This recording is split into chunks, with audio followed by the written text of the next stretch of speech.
Perang Padri adalah bukti kemerosotan peradaban orang-orang Sumatera.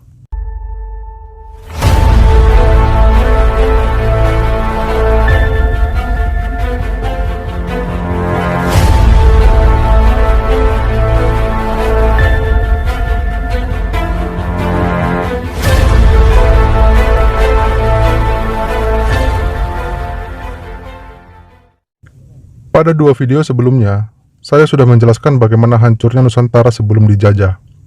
Dengan munculnya kelompok-kelompok radikal yang ingin merdeka sendiri dan terobsesi dengan menegakkan khilafah di negeri ini. Menggiring hancurnya kerajaan Majapahit dengan Bhinneka Tunggal Ika, diserang oleh kerajaan Demak yang baru lahir dengan memeluk syariat Islam. Sebelumnya Nusantara adalah sebuah peradaban maju, di mana pusat pemerintahannya pada Imperium Kerajaan Majapahit di Pulau Jawa, dengan gubernur atau raja-raja suku daerah masing-masing.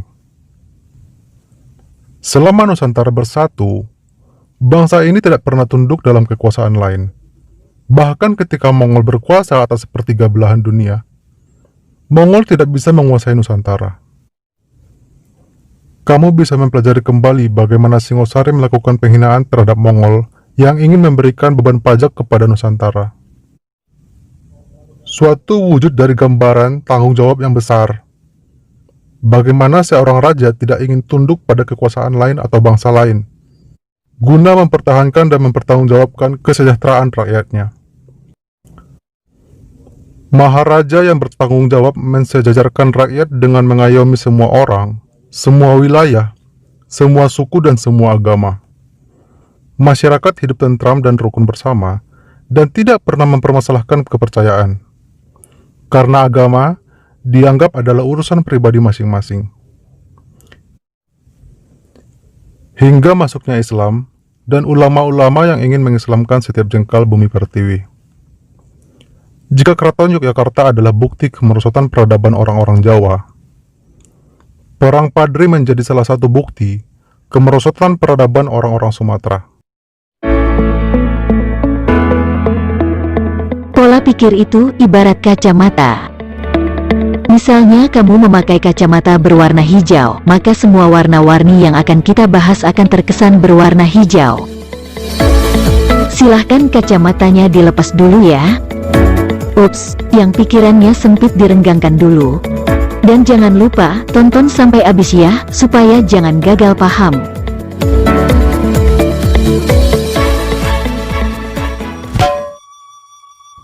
Sebelum membahas Perang Padri, kita harus tahu budaya Minangkabau dahulu untuk para pemuda akan memasuki perguruan bela diri pencaksilat khas Minangkabau. Dan banyak sekali perguruan pencaksilat yang dapat ditemukan di Sumatera Barat. Semenjak masuknya Islam di Sumatera Barat, melahirkan pondok perguruan yang dipimpin oleh ulama, mengajarkan bela diri sekaligus dakwah. Perang Padri dilatar belakangi oleh kepulangan 3 orang haji dari Mekah, sekitar tahun 1803, yaitu Haji Miskin, Haji Sumanik, dan Haji Plobang, yang ingin menegakkan syariat Islam di Minangkabau. Lalu mengumpulkan kekuatan dengan bergabung dan menyatukan 8 perguruan bela diri yang dipimpin oleh ulama-ulama tersebut, dengan memberikan nama Harimau Nan Salapan, yang berarti 8 harimau, Tuanku Nan Receh dari Kamang, Tuanku Lubuk Aur dari Canduang, Tuanku Barapi dari Pasir, Tuanku Biaro, Tuanku Kapau, Tuanku Padang Luar, Tuanku Ladang Lawas, Tuanku Galung, dan Tuanku Mansingan. 8 perguruan dengan anggota anak-anak muda tersebut ditandai dengan kelompok berpakaian putih kerap melakukan pertentangan dan sweeping terhadap tradisi dan budaya yang dilakukan oleh kalangan masyarakat yang tidak sesuai dengan ajaran Islam. Mereka mulai membubarkan kelompok orang yang biasanya melakukan sabung ayam, melarang produksi dan penjualan tembakau, melarang mengkonsumsi daun sirih, dan memberantas kebun sirih, dan membantah peraturan warisan dalam adat harus sesuai syariat Islam dan lain sebagainya. Terjadilah perpecahan masyarakat Minangkabau, yakni pendukung ulama dalam menegakkan syariat Islam disebut kaum Padri, dan kelompok yang tidak setuju dengan syariat Islam disebut kaum adat. Meskipun rajanya dan sebagian pemuka adat telah memeluk Islam, namun tidak ingin menerapkan syariat Islam dalam pemimpinan kerajaan, karena rakyatnya dengan suku, budaya, dan agama yang beragam.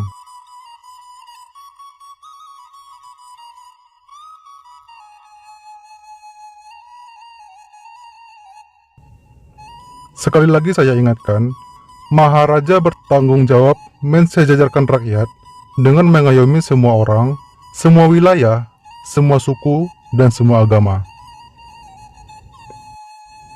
Inilah yang dipahami oleh Raja Minangkabau saat itu. Maka, yang di Pertuan Pagaruyung, Sultan Arifin Muningsih Huntuk, sebagai raja pada saat itu, menolak keinginan ulama-ulama untuk menerapkan syariat Islam dan meninggalkan tradisi adat dan budaya di dalam masyarakat, dan melarang kegiatan sweeping yang dilakukan kaum Padri yang meresahkan warga tersebut.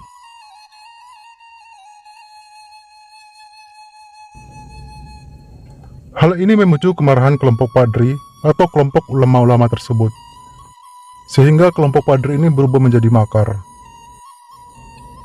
Kaum Padri di bawah pimpinan Tuanku Mansingan menyerang kerajaan Pagaruyung dan pecahlah peperangan di Kota Tangah, dekat Batu Sangkar. Serangan ini berhasil memukul mundur Sultan Arifin Muningsih dan terpaksa meninggalkan kerajaan. Ratusan ribu korban jiwa dan banyak keluarga kerajaan yang terbunuh dalam perang ini.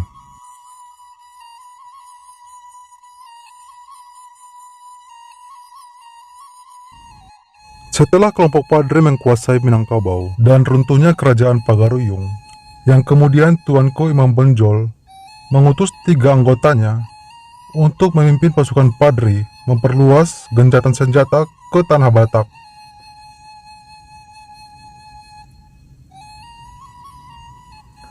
Kaum Padri yang masuk ke Tanah Mandailing dinamakan sebagai Silam Bonjol atau Islam Bonjol oleh penduduk setempat, karena para penyerbunya berasal dari Bonjol, meskipun pemimpin pasukannya adalah orang Batak, yakni anggota Tuanku Imam Bonjol atau Muhammad Syahab. Pongki Nangol-ngolan Sinambela atau Tuanku Rao, Idris Nasution atau Tuanku Nelo, Jatengger Siregar atau Tuanku Ali Sakti. 150 ribuan pasukan Padri memasuki Tanah Batak pada tahun 1818.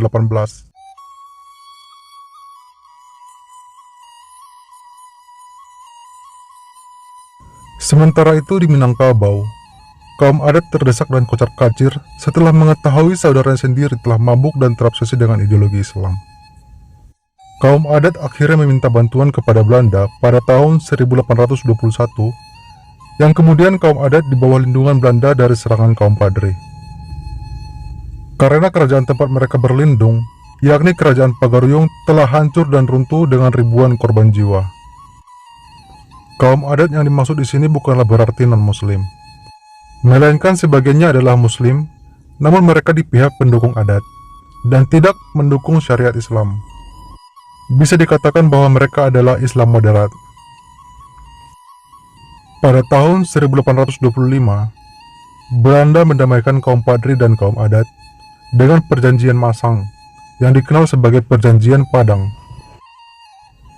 menekankan untuk tidak mengadakan gencatan senjata dan mengakui kekuasaan kaum Padri dengan menegakkan syariat Islam di Batu Sangkar, Padang Guguk Sigandang, Seruso, Bukit Tinggi, dan Agam. Cita-cita kaum Padri untuk menguasai dan menegakkan syariat Islam di Minangkabau telah tercapai. Kondisi tanpa gencatan senjata ini digunakan oleh Tuanku Imam Bonjol untuk melakukan pendekatan dengan kaum adat. Terjadilah musyawarah antara kaum adat dan kaum Padri yang dikenal dengan Pelakat Puncak Pato di Bukit Marapalam, Kabupaten Tanah Datar, yang mewujudkan konsensus adat Basandi Syarak, Syarat Basandi Kitabullah, yang artinya adat Minangkabau berlandaskan agama Islam dan agama Islam berlandaskan Al-Quran. Setelah mendapatkan pengakuan dari kaum adat dan keluarga kerajaan bahwa Minangkabau adalah syariat Islam, sejak tahun 1833, kaum Padri dan kaum adat bersatu membentuk kekuatan untuk melawan Belanda. Walaupun pada akhirnya peperangan ini dapat dimenangkan oleh Belanda dan tidak dapat dicegah lagi, Minangkabau jatuh di bawah penjajahan Belanda dan Tuanku Imam Bonjol disingkirkan ke Cianjur.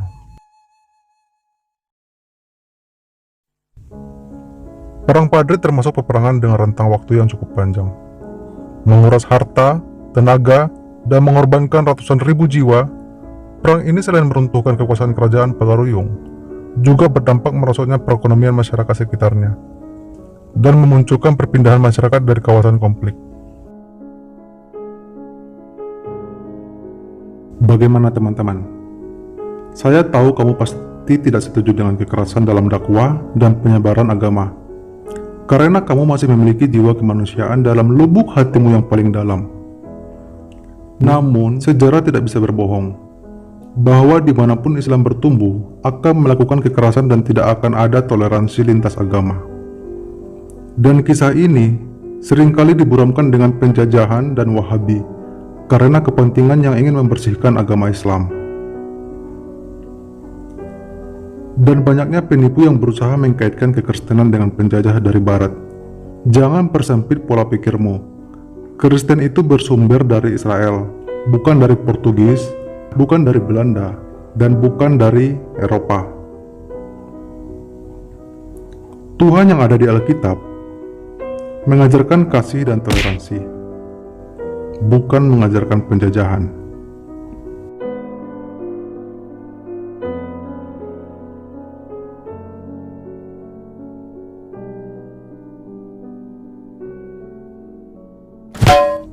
Dari sini, kita bisa belajar bahwa Islam itu memiliki dua wajah. Seiring ayat yang lahir saat Muhammad di Mekah dan ayat yang lahir saat Muhammad di Madinah. Ketika Muhammad di Mekah, kerap mendapatkan tekanan dari orang-orang Quraisy, namun Muhammad belum memiliki kekuatan. Maka lahirlah ayat-ayat yang moderat, misalnya seperti Surat Yunus 40-41. Dan di antara mereka, ada orang yang mengimani Al-Quran, dan sebagian dari mereka ada yang tidak mengimaninya. Tuhanmu lebih mengetahui tentang orang-orang yang berbuat kerusakan. Dan bila mereka mendustakan kamu, maka katakanlah kepada mereka, bagiku agamaku dan amal perbuatanku, dan bagi kalian agama dan perbuatan kalian. Kalian tidaklah disiksa karena perbuatanku, dan aku pun tidak disiksa karena perbuatan kalian. Setelah Muhammad hijrah ke Madinah dan pengikutnya bertambah banyak, meliputi orang-orang kaya dengan banyak pasukan dan memiliki kekuatan, maka lahirlah ayat-ayat ekstrim yang memerintah untuk memerangi orang yang tidak beragama Islam. Misalnya seperti Surat At-Taubah ayat 123. Hai orang-orang beriman, perangilah orang-orang kafir di sekitar kamu itu, dan perlulah mereka mendapat kekerasan daripadamu, dan ketahuilah bahwasanya Allah bersama orang-orang yang bertakwa. Jadi, Islam terbagi menjadi dua bagian, yaitu kelompok Islam moderat yang mengikuti ayat-ayat Mekah dan kelompok Islam ekstrim radikal yang mengikuti ayat-ayat Madinah. Saya yakin, hati kecilmu tahu bahwa perang itu cuma membawa bencana dan penderitaan. Kalah jadi abu, menang jadi arang. Dan kamu bisa mengarang pembenaran apapun yang kamu mau. Tapi kamu tidak bisa mengubah kenyataan bahwa Surat At-Taubah ayat 123 ini ada di dalam Al-Quran dan banyak perintah perang lainnya. Masih kamu menipu diri sendiri dan berkata Islam itu damai? Mari kita bertanya pada Ustadz Khalid Basalamah untuk lebih jelasnya tentang hal ini. Assalamualaikum warahmatullahi wabarakatuh, Pak Ustadz. Tadi saya sempat jelaskan sedikit bahwa setelah Muhammad di Madinah dan memiliki kekuatan, barulah lahir ayat-ayat perang untuk memerangi orang-orang yang belum memeluk agama Islam. Dan mungkin di sini masih banyak teman-teman yang belum percaya bahwa dimanapun Islam bertumbuh, akan selalu membuat kekerasan dan pertumpahan darah. Tidak ada toleransi antar lintas agama. Memang iya, Karena banyak orang Islam, subhanallah, orang yang ketakutan kalau dikatakan Islam itu disebarkan dengan pedang. Saya katakan ikhwas sekalian, memang Islam dikembangkan dengan pedang. Jihad itu dikumandangkan memang dari dulu. Ada pengembangan Islam dengan dakwah, ada pengembangan Islam dengan pedang. Nabi SAW menyerang Mekah itu dengan kekuatan memang.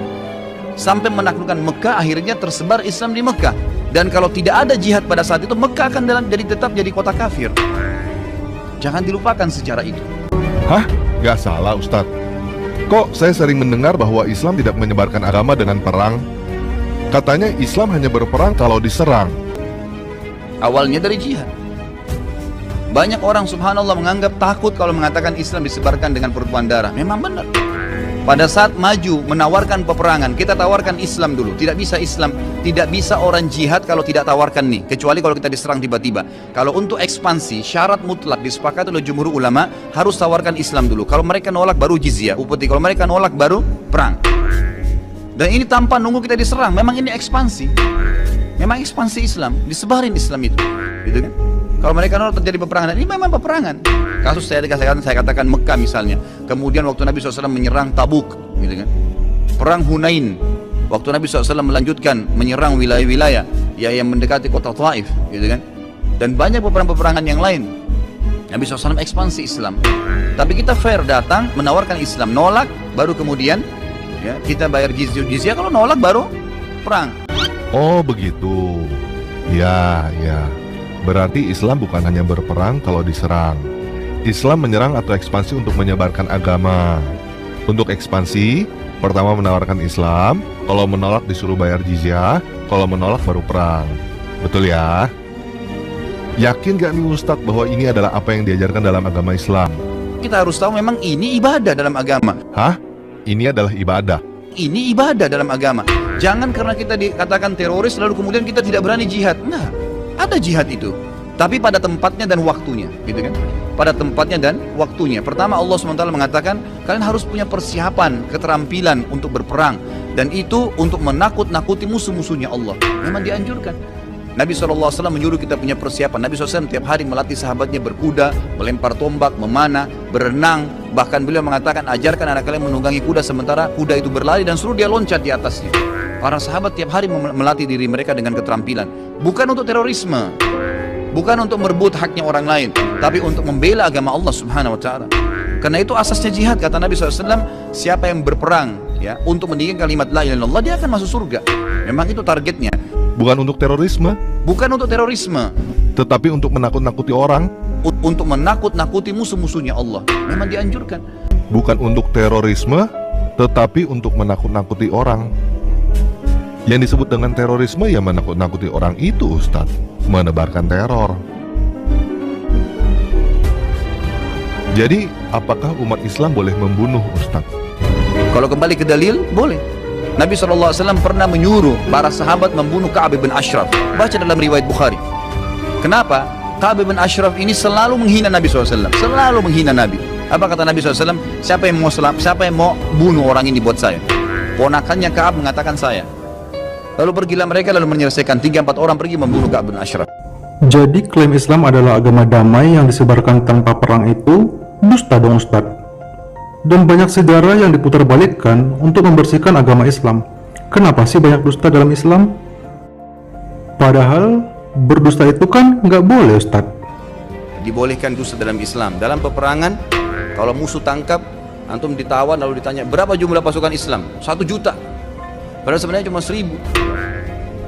Kemudian yang kedua adalah memperbaiki 2 orang yang sedang bertengkar. Si A, si B lagi bertengkar, lalu kita datang kepada si A. Sebenarnya si B itu merasa bersalah. Cuma dia lebih tua, dia nggak mau mulai minta maaf. Padahal si B nggak bilang itu. Ini dibolehkan islah dzatu bayyin namanya, memperbaiki 2 orang.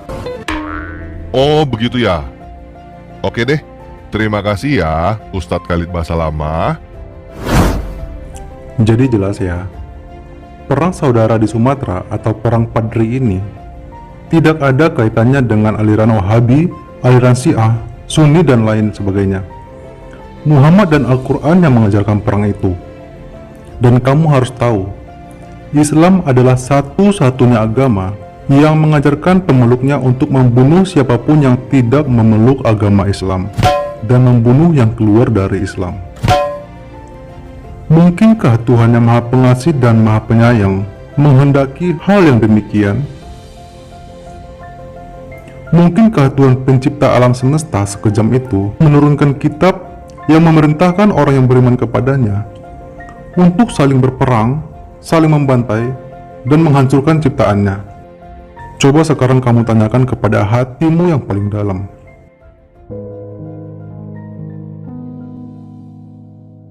Coba kamu bayangkan tetangga kamu yang tidak seagama dengan kamu. Apakah berperang dengan mereka yang berbeda agama adalah hal yang benar? Kalau kamu berkata bahwa membunuh tetangga yang tidak seagama dengan kamu adalah hal yang benar, kamu manusia tanpa kemanusiaan, bro. Membunuh orang lain hanya karena tidak seagama dengan kita bukanlah hal yang benar. Perbuatan keji dan biadab tanpa perasaan dan kemanusiaan. Kamu nggak akan masuk surga karena kamu membunuh tetangga kamu. Dan kamu nggak akan masuk neraka hanya karena kamu tidak membunuh tetanggamu. Nah, mungkin kamu nggak mau berperang melawan tetangga kamu hanya karena berbeda agama. Tapi, jangan heran jika mungkin anak cucu kamu yang membunuh tetanggamu karena dia menjalankan surat At-Taubah ayat 123. Apakah kamu mau melihat saudara atau keluarga kamu membunuh tetangga karena berbeda agama?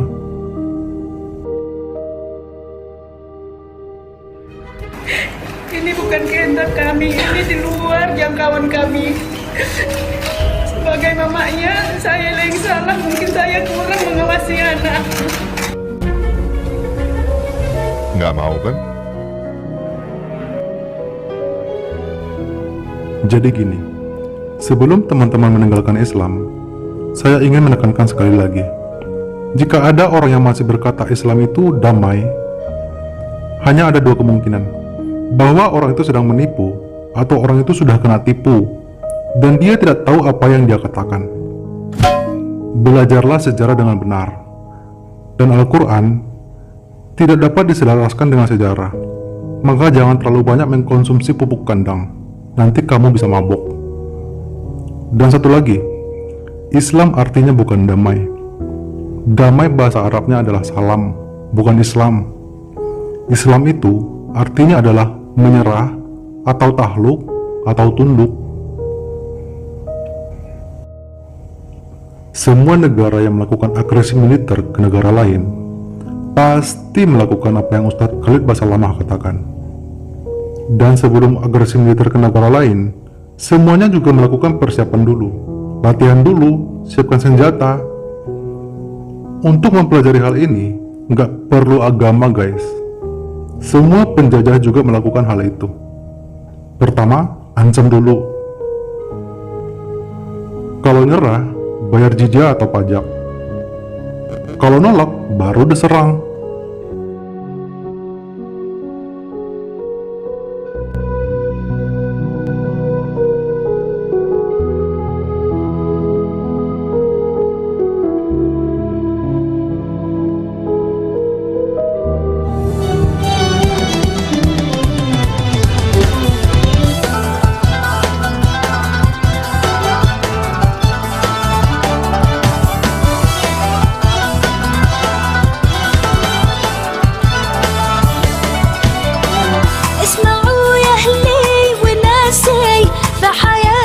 شخصي واحد اسمعوا يا أهلي وناسي فحياتي شخص واحد في المسح ربي خلاصي غير ما برضى بواحد في المسح ربي خلاصي غير ما برضى بواحد